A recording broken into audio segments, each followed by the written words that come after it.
आज के एपिसोड में दिखाया जाता है अनुपमा केक बना रही होती है। जसप्रीत और भारती सोच रही होती हैं कि अनुपमा ने केक किस लिए बनाया है।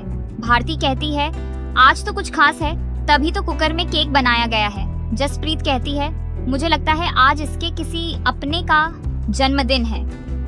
जसप्रीत अनुपमा से कहती है तुमने अच्छा किया जो केक बनाया, केक किसी भी खास दिन को और भी खास बना देता है। भारती कहती है अगर दिन खास न भी हो फिर भी केक बनाकर हम उसे खास बना सकते हैं। इसके बाद अनुपमा को एक ख्याल आता है जैसे राही उसके पास आती है। अनुपमा ये सोचकर चौंक जाती है और राही को गले लगा लेती है। वह उससे बात करने लगती है। अनुपमा कहती है बबिली, मैंने तुम्हारे लिए केक बनाया है। अनुपमा जब पीछे देखती है तो वहाँ कोई नहीं होता। वह राही को याद करके बहुत रोती है और भगवान से दुआ करती है कि राही को सारी खुशियां मिले। दूसरी ओर कोठारी हाउस में हम देखते हैं प्रेम राही के साथ डांस कर रहा होता है। राही का जन्मदिन मनाया जा रहा होता है। सब जश्न मना रहे होते हैं। प्रेम, राही, परी, राजा, अनिल सभी नाच रहे होते हैं। इसी दौरान अनुपमा, भारती और जसप्रीत केक काट रही होती हैं। आगे दिखाया जाता है जब प्रेम और राही डांस कर रहे होते हैं तभी ख्याति वहां आ जाती है और राही से टकरा जाती है। ख्याति सजावट देखकर हैरान हो जाती है और गुस्से में कहती है वाह क्या बात है, किस बात का जश्न मनाया जा रहा है यहाँ? मेरे जवान बेटे का, मेरी बहू जो सुहागन बनते ही विधवा हो गई, उसका, एक माँ के आंसुओं का, उसके दर्द का, किस बात का जश्न है ये? कोई बताएगा मुझे? प्रेम कहता है माँ, आज राही का जन्मदिन था। ख्याति गुस्से में कहती है तो तू अपने मरे हुए भाई को भूल गया? प्राग कहता है ख्याति जी, ये कैसा ताना है? क्या दुहक को भूलने की कोई समय सीमा होती है इस दुनिया में? ऐसा कोई घर नहीं है जहाँ कोई गुजरा ना हो, लेकिन क्या वो घर खुश रहना छोड़ देते हैं? आर्यन को गए हुए 8 महीने हो गए हैं। ख्याति जवाब देती है तो क्या करूं मैं, उसका दुख भूल जाऊं? प्राग कहता है बिल्कुल नहीं, लेकिन दुख के साथ जीना सीखिए ख्याति जी।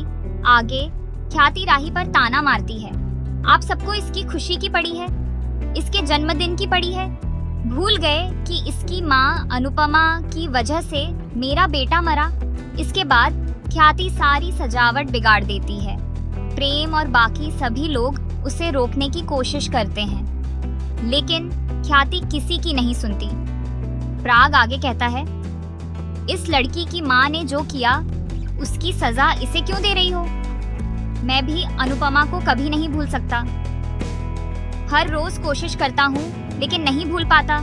उस अनुपमा की वजह से मैंने भी अपना बेटा खोया है, लेकिन उसकी सजा राही को क्यों मिल रही है?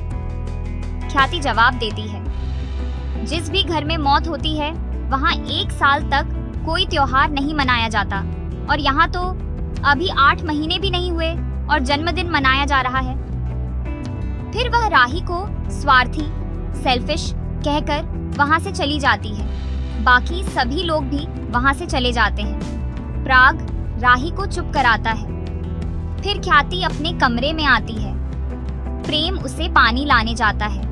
उसी वक्त माही आती है और ख्याति के पास बैठती है। माही कहती है बस माँ, अब अपने आप को संभालिए। ख्याति कहती है तुमने देखा माही, सब जश्न मना रहे थे, सब मेरे बेटे को भूल गए। इसके बाद माही ख्याति के कान भरती है। वह कहती है इसमें सारी गलती राही की है। उसी ने प्रेम से कहा कि उसका जन्मदिन मनाए। प्रेम तो बेचारा व्यस्त था, लेकिन राही ने ही जोर डाला। ख्याति कहती है प्रेम की वजह से मैं उस लड़की को बर्दाश्त कर रही हूँ, वरना कब की निकाल देती। काश राही उस दिन अपनी माँ के साथ ही चली जाती।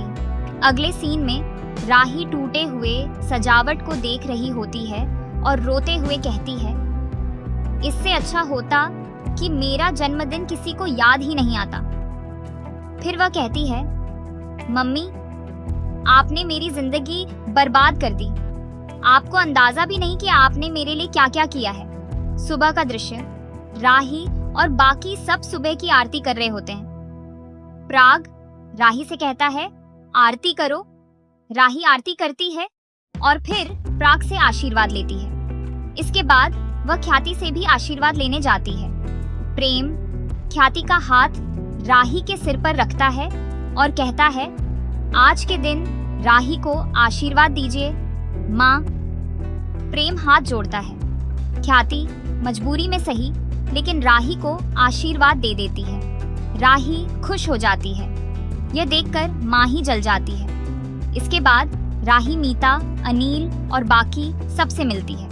सभी उसे हैप्पी बर्थडे कहते हैं। आखिर में प्राग कहता है, राही कल रात सबने तुम्हें गिफ्ट दिया लेकिन मैं आज देना चाहता था। प्राग राही को एक लिफाफा देता है और कहता है, प्राग जब राही को लिफाफा देता है तो कहता है, ये सिर्फ एक गिफ्ट नहीं, एक अनाउंसमेंट है।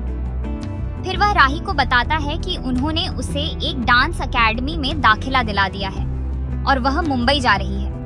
यह सुनकर राही और बाकी सब हैरान रह जाते हैं। प्रेम राही को इजाजत देता है और कहता है, तुम अपने सपनों को पूरा करो, घर के काम तो चलते रहेंगे। सभी लोग राही को सपोर्ट करते हैं और कहते हैं कि उसे जरूर जाना चाहिए। प्राग कहता है, तो ये फाइनल हुआ, राही अब मुंबई जाएगी। तभी ख्याति नाराज होकर कहती है, ये क्या बात हुई? कोई लड़की ऐसे ही अपने घर परिवार जिम्मेदारियां छोड़कर कैसे जा सकती है? प्रेम जवाब देता है, क्यों नहीं जा सकती? जब मैं अपने काम के लिए बाहर जा सकता हूँ तो राही क्यों नहीं? अगर मैं अपने सपनों के लिए बाहर जा सकता हूँ तो राही को भी हक है। इसके बाद प्राग प्रेम से कहता है, तुम भी राही के साथ मुंबई जाओ। ये सुनकर माँ ही जलन में भर जाती है और ताना मारते हुए कहती है, अगर राही को जाना है तो जाए, लेकिन प्रेम क्यों जा रहा है? दूसरी ओर भारती अनुपमा को एक लेटर देती है और बताती है कि पंडित मनोहर जी की तरफ से एक खाना बनाने वाले की जरूरत है। लेकिन अनुपमा के मन में डर बना रहता है, उसका अतीत उसे सताता है। भारती उसे समझाती है, वो बहुत अच्छे लोग हैं, वहां तुम्हें कोई खतरा नहीं। अगर विश्वास नहीं होता तो पहले जाकर देखाओ। अनुपमा भारती को धन्यवाद देती है। भारती कहती है, अगर पैसे चाहिए तो काम करना पड़ेगा और काम करने के लिए घर से बाहर निकलना ही पड़ेगा। इसी बीच कोठारी हाउस राही और राही बहुत खुश होती है और थोड़ी शर्माई भी लगती है।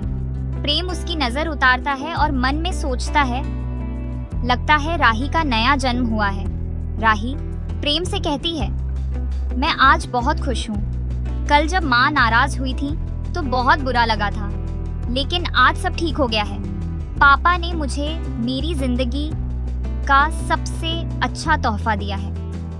प्रेम राही को गले लगाता है और कहता है, मैं भी बहुत खुश हूँ। प्रेम चला जाता है। राही अकेले में कहती है, अब मेरा सपना पूरा होने वाला है। अनुपमा घर से निकलने की तैयारी कर रही होती है, लेकिन उसके मन में अब भी डर और अतीत की छाया बनी रहती है। फिर वह हिम्मत जुटाकर घर से बाहर निकलती है। दूसरी ओर कोठारी हाउस में ख्याति, प्राग और अनिल बिजनेस को लेकर बात कर रहे होते हैं।